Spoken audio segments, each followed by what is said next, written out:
এখানে দুটি লোক আছে যাদের নাম রাম এবং রহিম। রামের ইনকাম মাসে 20,000 টাকা এবং রহিমের ইনকাম মাসে 3 লাখ টাকা।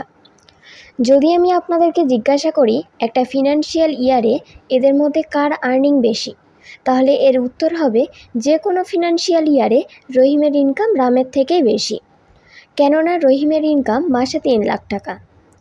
যেভাবে প্রত্যেক মানুষের আলাদা আলাদা ইনকাম হয়, সেভাবেই প্রত্যেক দেশের আলাদা আলাদা ইনকাম হয়। এই ইনকামকেই বলা হয় ন্যাশনাল ইনকাম। আর এই ন্যাশনাল ইনকামকেই মেজার করার অনেক পদ্ধতি আছে। এর মধ্যে 4টি পদ্ধতি হলো GDP, NDP, GNP, NNP. National ইনকামকে মেজার করার সব পদ্ধতিগুলির মধ্যে জিডিপিকেই বেশি প্রাধান্য দেওয়া হয়। কিন্তু কেন বেশি প্রাধান্য দেওয়া হয় তা আমরা আজকের ভিডিওর মাধ্যমে জানব। কিন্তু তার আগে আমরা জিডিপি, এনডিপি, জিএনপি, এনএনপি সম্পর্কে জেনে নেব। GDP gross domestic product, NDP net domestic product, GNP gross national product, NNP net national product. এই সবগুলির মধ্যে যেটি কমন সেটি হলো প্রোডাক্ট। তাহলে চলুন প্রোডাক্ট সম্পর্কে আগে জেনে নিই। আমরা দৈনন্দিন জীবনে যেসব জিনিস ব্যবহার করি, যেমন সাবান, শ্যাম্পু, সবগুলি একটি প্রোডাক্ট, কেননা এগুলি কোনো না কোনো কোম্পানি প্রডিউস করেছে। সিমিলারলি ফ্ল্যাটও একটি প্রোডাক্ট, কারণ ফ্ল্যাটটিকেও কোনো না কোনো কোম্পানি কনস্ট্রাক্ট করেছে। এই সবগুলি ফিজিক্যাল প্রোডাক্ট। এছাড়াও অনেক সফটওয়্যার প্রোডাক্ট আছে, যেমন ওরাকেল, মাইক্রোসফট, অ্যাডোবি। দৈনন্দিন জীবনে ব্যবহৃত আরও অনেক কিছুই আছে, যেমন কুকিং অয়েল, বাইক, কোলগেট ইত্যাদি। চলুন এর থেকে একটি এক্সাম্পল নিয়ে সেটি কিভাবে তৈরি হচ্ছে দেখি। Cooking oil. কুকিং অয়েলের র ম্যাটেরিয়াল হলো সরিষা।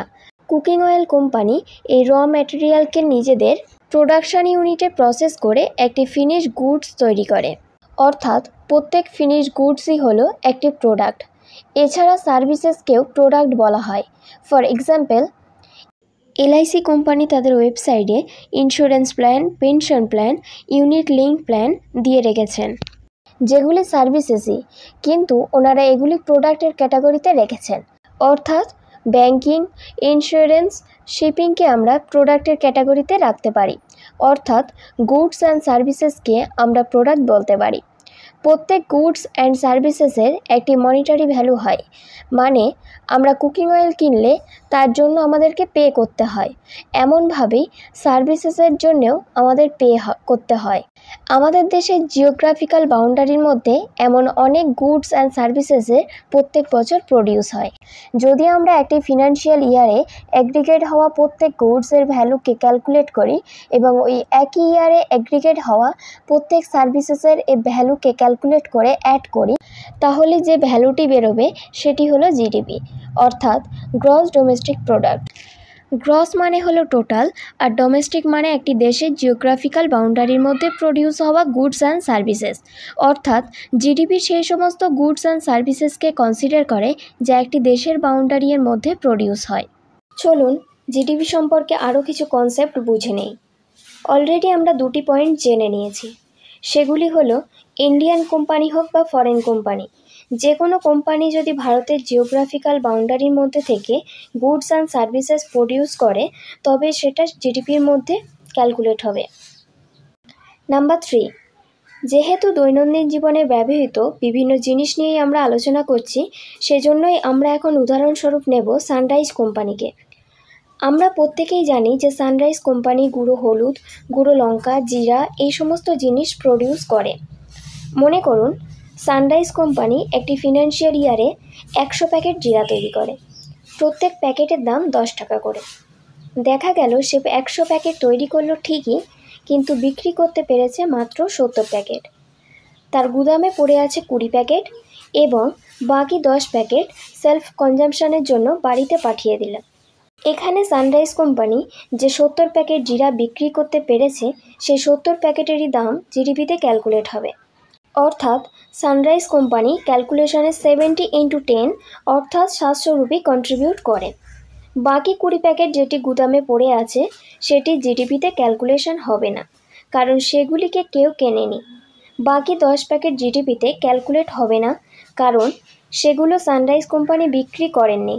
অর্থাৎ জিডিপিতে সেই সমস্ত গুডস অ্যান্ড সার্ভিস ক্যালকুলেট হবে যাদের এগেনস্টে মানি ট্রানজ্যাকশন হয়েছে। নেক্সট নাম্বার 4, এখানে আমরা একটি স্টিল কোম্পানিকে নেব, tata iron and steel company বা টিসকো। এই কোম্পানিটি স্টিল প্রডিউস করে। আমরা অনেক কোম্পানিকে জানি যাদের ম্যাটেরিয়াল এই স্টিল, যেমন অটোমোবাইল, টুলস, ফেব্রিকেটর, এইসব কোম্পানিগুলির ম্যাটেরিয়াল স্টিল।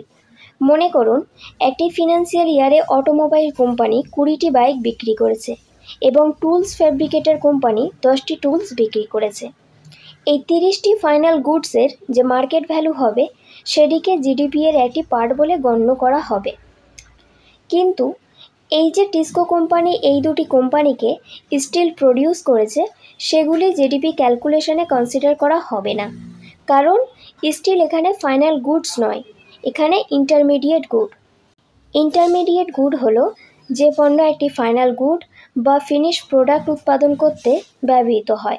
অর্থাৎ intermediate good is a product used to produce a final good or finished product। এই কনসেপ্ট থেকে আমরা এটা বুঝলাম যে কেবলমাত্র ফাইনাল গুডসের মার্কেট ভ্যালুকে জিডিপি ক্যালকুলেশনে কনসিডার করতে পারবো, আর ফাইনাল গুডস সেই সমস্ত গুডসকে বলা হয় যার ভ্যালু দ্বিতীয়বার জিডিপিতে অ্যাড হয় না। এখন প্রশ্ন হলো ইন্টারমিডিয়েট গুড কেন জিডিপিতে ক্যালকুলেট হবে না?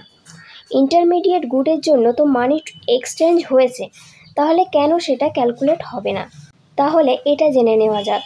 মনে করুন টিসকো কোম্পানি টুলস ফেব্রিকেটর কোম্পানিকে 1 কেজি স্টিল বিক্রি করেছে এবং টুলস ফেব্রিকেটর কোম্পানি সেই 1 কেজি স্টিল দিয়ে 1 কেজি ওজনেরই একটি টুলস প্রডিউস করেছে। ধরুন টিসকো কোম্পানি টুলস ফেব্রিকেটর কোম্পানিকে এই 1 কেজি স্টিল 10 টাকায় বিক্রি করেছে। তাহলে এটা বলা যায় যে এই টুলস ফেব্রিকেটর কোম্পানি এই টুলটিকে বানানোর জন্য 10 টাকা ইনভেস্ট করেছে।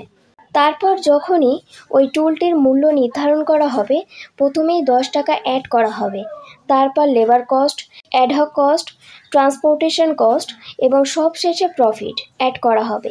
মনে করুন এই সবগুলি কস্ট 10 টাকা, যার মধ্যে টুল ফেব্রিকেটর কোম্পানি প্রফিটকেও কনসিডার করেছে, অর্থাৎ এই টুলটির টোটাল কস্ট 20 টাকা।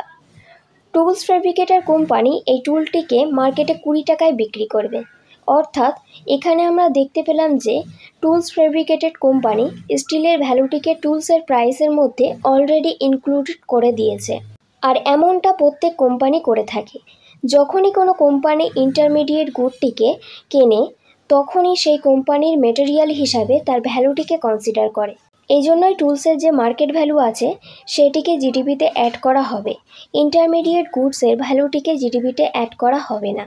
কেননা আমরা যদি স্টিলের ভ্যালু এবং টুলসের ভ্যালু দুটোই জিডিপিতে অ্যাড করি তাহলে ডাবল কাউন্টিং করা হয়ে যাবে এবং জিডিপি একটি ভুল ক্যালকুলেশন দেবে। সেজন্যই ফাইনাল গুডসকে জিডিপিতে অ্যাড করা হয়। নেক্সট নাম্বার 5, ধরুন আপনি আপনার ফোনটি ওয়েলেক্সে বিক্রি করে দিচ্ছেন। ওই ফোনটি আপনি 10,000 টাকায় কিনেছিলেন আর আপনি ওটিকে 5,000 টাকায় বিক্রি করছেন। এই যে ট্রানজ্যাকশনটি হলো এতে জিডিপিতে কোনো প্রভাব পড়বে না, কেননা এখানে কোনো গুডস অ্যান্ড সার্ভিস প্রডিউস করা হয়নি। যে বছরে আপনি এই ফোনটি কিনেছিলেন সেই বছরে এটি ফাইনাল গুড হিসেবে জিডিপিতে অ্যাড করা হয়েছিল।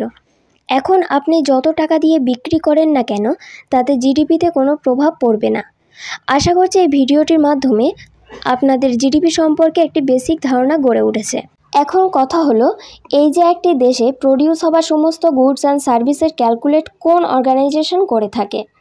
আনসার হলো সিএসও, সেন্ট্রাল স্ট্যাটিস্টিক্যাল অফিস, যা 1951 সালে 2রা মে গঠিত হয়, যার হেডকোয়ার্টার নিউ দিল্লি। আজকের ভিডিও এই পর্যন্তই। সুস্থ থাকবেন, ভালো থাকবেন।